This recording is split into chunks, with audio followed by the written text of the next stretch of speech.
La mère voulait pousser son fils dans la rivière, mais une jeune femme en train de prendre des photos de mariage l'a vue. Elle s'est immédiatement précipitée pour l'arrêter, mais elle a fini par être poussée dans l'eau par la mère de l'enfant. Quand son fiancé est arrivé, la jeune femme était déjà en état de noyade avancée. Les médecins ont annoncé qu'elle risquait de ne jamais se réveiller et lui ont conseillé d'abandonner le traitement. Mais l'homme refusait de voir la femme qu'il aimait perdre la vie. Il a décidé que, même en mendiant, il ferait tout pour la sauver. Dans les jours qui ont suivi, il a travaillé jusqu'à 8 emplois par jour juste pour prolonger la vie de sa bien-aimée. Il s'est même disputé violemment avec ses parents. Ce qu'il ne savait pas, c'est que cette décision allait bouleverser toute sa vie, car la mère de la jeune femme était en réalité la présidente du plus puissant groupe d'entreprises. Depuis 3 ans, cette femme n'avait jamais cessé de chercher sa fille disparue. Ignorant l'identité de sa compagne, l'homme ne pensait qu'à prendre soin d'elle avec tout son cœur. Un jour, ses collègues sont venus le voir, insistant pour qu'il accepte leur aide. Bien qu'il ait voulu refuser, ils l'ont convaincu, lui disant qu'il soutenait son choix. Touché, il a partagé la nouvelle avec sa fiancée inconsciente, lui disant que tant de gens les aidaient. C'est alors que la mère de l'homme est arrivée. En voyant son fils épuisé, elle a eu le cœur brisé, mais avant qu'elle ne puisse dire quoi que ce soit, il lui a assuré qu'il ne changerait pas d'avis. Sa mère lui a alors rappelé qu'il n'était pas rentré depuis 3 ans,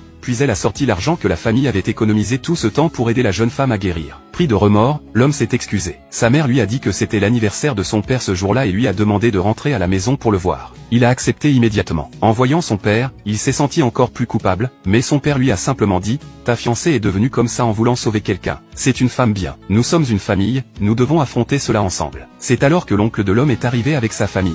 Sa mère venait à peine de préparer les plats, mais sa tante a commencé à la ridiculiser, disant que le repas était trop modeste. Son père a essayé d'expliquer, mais sa mère s'est contentée de retourner en cuisine pour préparer plus de nourriture. Cependant, elle a de nouveau été moquée, car selon sa belle-sœur, une famille pauvre ne pouvait pas cuisiner de bons plats. La famille de l'homme s'est sentie humiliée, mais la femme a soudainement déclaré qu'elle leur donnerait une grosse somme d'argent. Le père de l'homme était perplexe. C'est alors que le compagnon de cette femme est arrivé. Il s'est présenté comme un manager et a dit que la valeur du quartier allait augmenter. Il voulait que l'homme signe un contrat pour lui vendre leur maison. Mais l'homme a refusé. Furieux, le manager a menacé de raser la maison s'il refusait. Sa tante l'a méprisé, disant que sa famille était pauvre et devrait vendre la maison pour de l'argent. La famille de l'homme a supplié de ne pas la vendre, mais sa tante a refusé et leur a assuré qu'il le regretterait. Le manager a alors ordonné que les parents de l'homme soient attrapés. L'homme, poussé à terre, ne pouvait pas résister. Le manager a même menacé de lui crever les yeux. Tout le monde était désespéré. Mais soudain, la jeune femme s'est réveillée et a ordonné au manager d'arrêter. Tout le monde était sous le choc.